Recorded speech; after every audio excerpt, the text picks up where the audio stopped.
Les vamos a mostrar estas imágenes que recorrieron el mundo y causaron verdadero pánico. Y de alguna forma ejemplifican la situación que está viviendo la ciudad de la Gran Manzana, ¿no? Nueva York. Estas son imágenes que recorrieron el mundo de féretros siendo enterrados en una fosa común. Nueva York registra más de 160.000 contagiados y 7.000 muertos.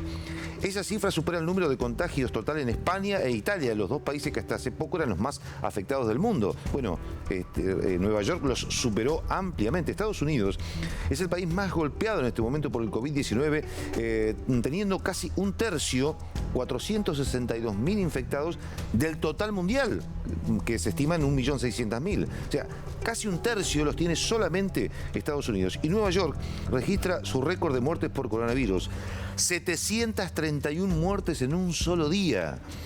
Las imágenes de esta fosa común fueron tomadas por un dron en Hart Island, un lugar que ha sido utilizado durante 150 años como un cementerio masivo para muertos sin familiares, fallecidos sin familiares o miembros de una familia que no pueden permitirse pagar un funeral. Pero la cantidad de féretros y esto que se está viendo realmente sacudió al mundo porque ejemplifica, digamos, lo que se está viviendo allí. Ahora ya no es Italia, ya no es España, ahora es Estados Unidos y particularmente Nueva York. Y a propósito de estas imágenes y del pánico, Elena Pedroni es especialista en epidemiología, es asesora además del Ministerio de Salud de la vecina provincia de Entre Ríos y además es una eminencia en la materia con un montón de pergaminos que no hacemos tiempo de enumerar. Y queríamos charlar un ratito con ella. Elena, ¿me estás escuchando? A ver si tenemos buena conexión. ¿Me estás escuchando por lo menos en audio? A ver. Sí, escucho. Buenas noches. Bueno, hola, buenas noches, Elena, doctora en realidad. A ver, hablando de pánico, me pareció escuchar que usted había dicho que nos vamos a contagiar todos, o casi todos. ¿Esto es así? Y bueno, en realidad el virus, o sea, todos somos susceptibles, nunca tuvimos contactos con este virus. Por lo tanto, el virus, mientras siga circulando, va a infectar a las diferentes personas. Eso no significa que nos enfermemos. Nos podemos infectar, podemos tener una fiebre muy leve, un dolor de garganta y no hacer otro daño al virus. Pero bueno, el virus puede llegar a infectar a un 70% de la población. 70%. Doctora, discúlpeme, mire, vamos a hacer una cosa. Vamos a retomar la conexión porque tenemos problemas con la imagen y queríamos verle el rostro.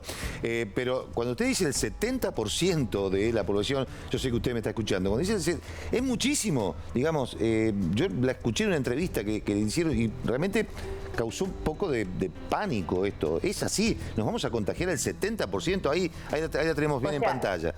Gracias por atendernos. Sí. No hay que tener tampoco miedo. Todo depende de las medidas que se estén tomando en los diferentes países.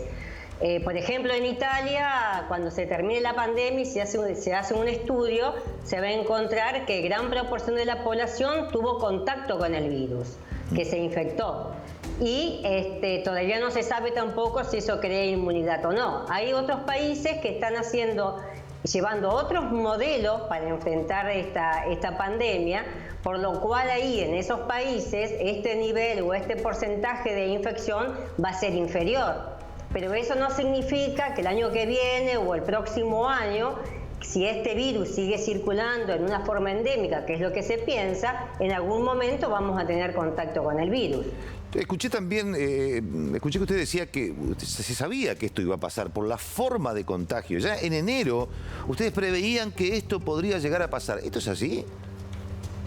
Y bueno, Alemania desde enero que se está preparando. Fue uno de los países que primero comenzó a prepararse con sus kits de reactivos y ahora lo podemos ver reflejado en las cifras que tiene Alemania en comparación con otros países de Europa que son limítrofes. Y bueno, se veía que cómo se estaba transmitiendo en China, de qué forma, era una forma explosiva.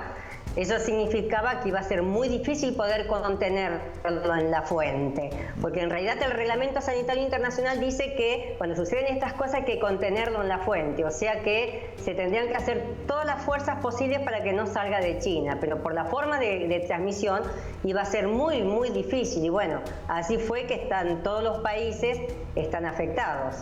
Es muy difícil de diferenciar esto de una gripe común, porque nos vamos a meter justamente en la temporada de la gripe estacional. ¿Cómo hacemos para diferenciar una de otra, doctora? Bueno, no es, o sea, el problema, por lo que estás diciendo ahora, lo vamos a tener cuando comienza el invierno. Cuando comienza el invierno hay otros virus que comienzan a circular en forma simultánea, como influenza, sincicial respiratorio, y ahí va a ser difícil distinguirlo, pero en realidad tampoco tenemos que poner tanto énfasis en distinguirlo en este momento con esta circulación. Lo que tenemos que tener bien en cuenta es tratar de hacer lo que nos están pidiendo del aislamiento, de los cuidados, para que circule en forma bien baja, para tener bajos graves y para tener pocos fallecidos. Sáqueme de la duda, doctora. Una de las causas por las cuales se propaga tan rápido esto es que hay muchas personas asintomáticas y que contagian, pero asintomáticos, o sea, no sienten nada.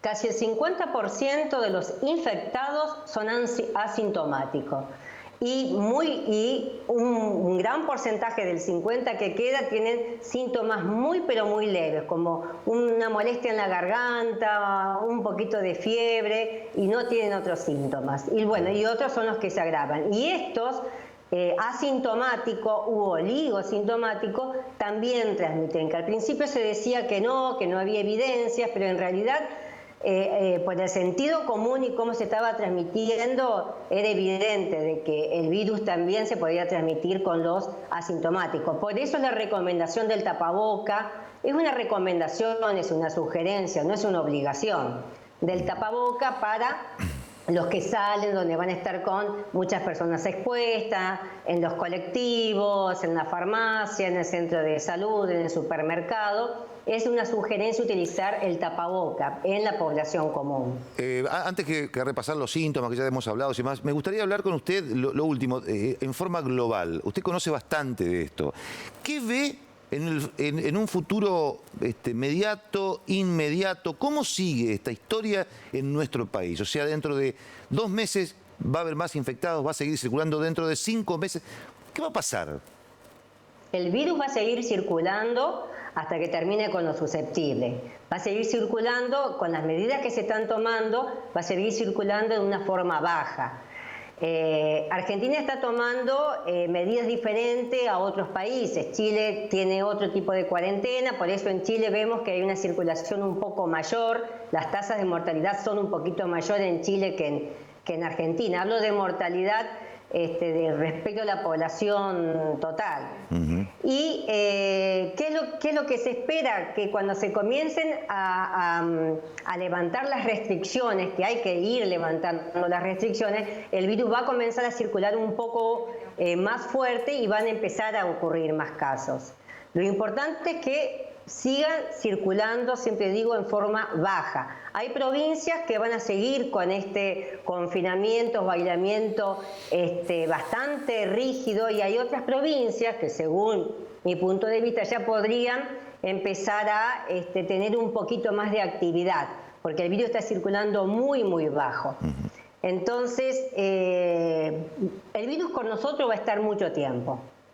Van a empezar a aumentar los casos, van a empezar a aumentar los graves, y lo que sí que tenemos que tener en cuenta de cuidarnos justamente para eso, porque la población joven, hasta ahora lo que se va viendo es que no presenta gravedad como las personas de mayor de 60 años.